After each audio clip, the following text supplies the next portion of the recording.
Hey guys, welcome to the Sports Note for Friday, October 21st. Can you believe we are just 10 days away from Halloween and the end of October? Where the hell is this month gone? We will actually be coming to you live with another Wise Guy Sports Show. We're plotting for early November. We maybe like to get two in sometime in November, but keep an eye on not only this channel, but also keep an eye on Mike's Big Recon on Sports channel, and we'll have an announcement. We're also going to be having we got an email on any YouTube content creator. We got an email last night from YouTube that you're now going to be able to start seeing handles, much like Twitter handles, where you can actually find me at JCBlueNote24. You're soon going to be able to see youtube.com/@ and then whatever the channel handle is. And that's something that they said is a couple of weeks away from becoming official. So I'll have an announcement on that, on how you can actually find the Sports Note on YouTube even easier. But today we've actually got the NBA just started up earlier this week. The NHL just started within the past week, and we've got college basketball right around the corner.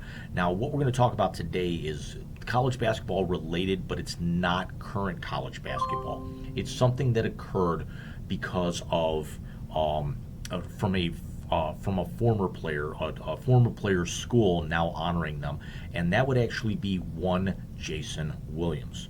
Everybody remembers what happened with Jason Williams roughly 20 years ago with the shooting death of his limo driver as he was being brought back from a charity event.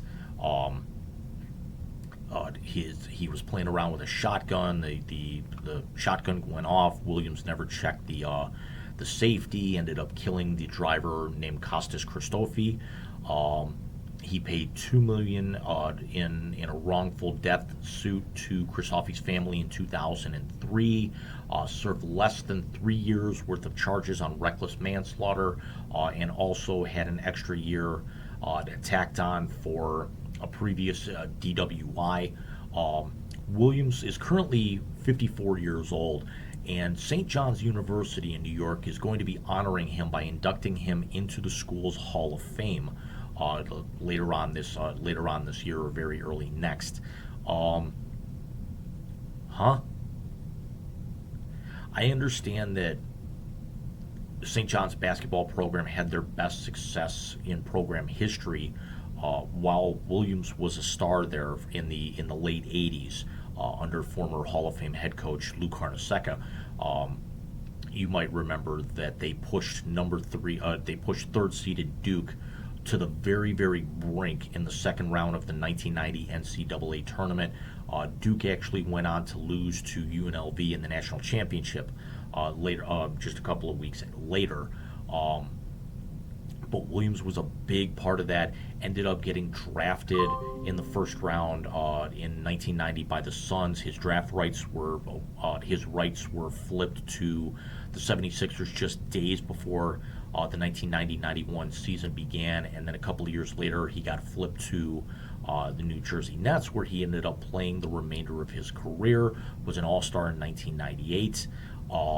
And actually had a lot of success while playing for the Nets. As a matter of fact, the Nets had a lot of success during that era as well, when they were still in Jersey, as opposed to where they've gone to Brooklyn, where they're a mess right now. As great as they are, on paper, just can't put it together at the right time. And quite honestly, as not a fan of Kevin Durant, or James Harden, I have no problem with that. Let's call a spade a spade. After being released from prison, Williams founded what is known as the Rebound Institute in Florida. St. John's actually promoted this as a success story in recent years, but Williams also faced a number of additional legal troubles. He was tased by New York police officers in April 2009 after complaints of being violent and suicidal, and he was very intoxicated.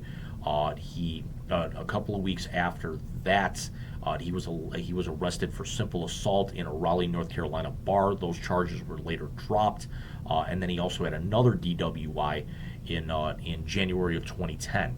Um, the the fact of Williams only going to prison for 4 years for murder, which was later, they tried to get him on murder. It eventually was manslaughter, and also several other counts of trying to cover up the arrest. He took off all of his clothes, gave them to a friend to kind of get rid of, a la OJ. He jumped into his own swimming pool, thinking the chlorine would actually get the GSR, also known as gunshot residue, and any residual blood off of his skin. And then there was also the part of wiping down the shotgun and placing it in Christoffi's hands. Yeah, not a very good look whatsoever. And and an even worse look right now is Williams, who it's been reported has been more of an absentee father to his two children, being given this honor by such a reputable school such as St. John's. One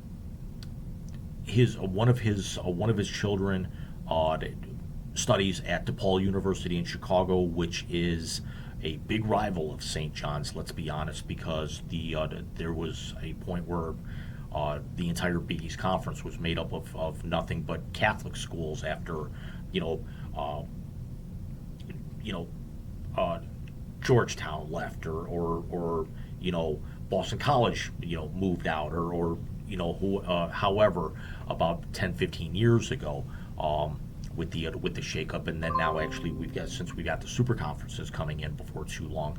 But you look at the Big East right now, yeah, it's made up of a lot of Catholic schools. You've got your you've got St. John's, you've got DePaul, you've got Georgetown, you've got that's what they tend to lean towards, and that's why the Big East is not now what it used to be. You've got Providence in there as well.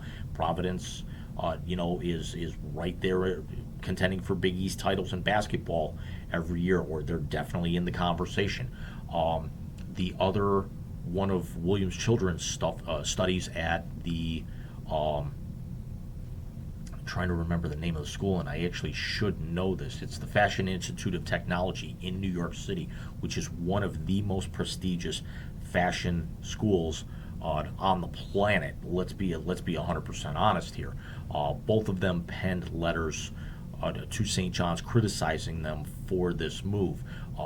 Williams, even in his first book entitled Loose Balls back in 2001, joked several times about handling handguns. There was, according to the Wikipedia page about the book, there was an incident that nearly involved New York Jets star receiver Wayne Chrebet nearly getting shot. There was an incident involving an uncle of Manute Bol in there. So for St. John's to really honor Williams makes you start to question the decision, and honestly, how far do you actually play with the redemption story? Yes, Williams did do a lot to kind of turn himself around, but Williams did have a very heinous act be the cause for the redemption in the first place. I covered this on the Sports Note that around the same time, played in the NBA at the same time. There was also Mookie Blaylock, who we all remember was a very prominent NBA guard in the late 90s. In the late 80s, early to mid 90s. Blaylock was convicted of vehicular homicide in 2014 for an incident that occurred in 2013. Served 3 years after a plea agreement, and Oklahoma University retired his jersey in 2001. Now, they retired Blaylock's jersey before the vehicular homicide that landed Blaylock in prison. St. John's is now going ahead and doing this after Williams was convicted of manslaughter and also other misdemeanor. But this is, again, certainly, you wouldn't actually see USC trying to honor OJ now.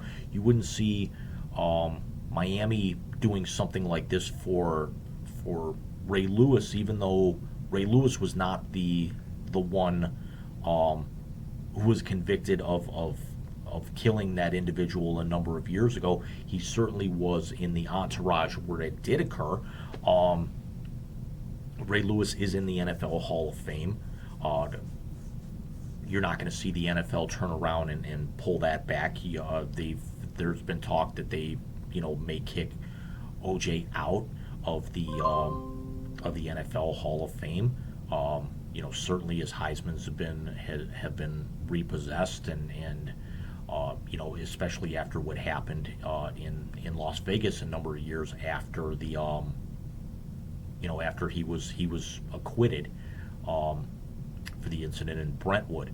But let me know what you guys think down in the comment box below. What do you think of this? Are you questioning St. John's almost integrity as much as I am, considering how publicized the Jason Williams thing was when everything occurred? Is this something that enough time has passed that you can actually see them honoring that? Has Williams done enough to try and repair his image for this, or is it something where it's too little, too late, and it's actually stirring up a lot of bad memories and bad publicity because it's now hearkening back to what exactly occurred? But again, let me know what you guys think, and I will see you hopefully here sometime early next week. Please keep me in your thoughts. I'm actually going for a flu shot and a COVID booster within about the next 90 minutes of you seeing this, so I'm going to be holed up on the couch, probably miserable and sore all weekend. But I will see you guys hopefully sometime Sunday if I'm feeling up to it. Worst case, you'll see me on Monday with the Browns react after hopefully another loss. Hopefully this time they get annihilated by the Baltimore Ravens on Sunday. So take care, and I will see you soon.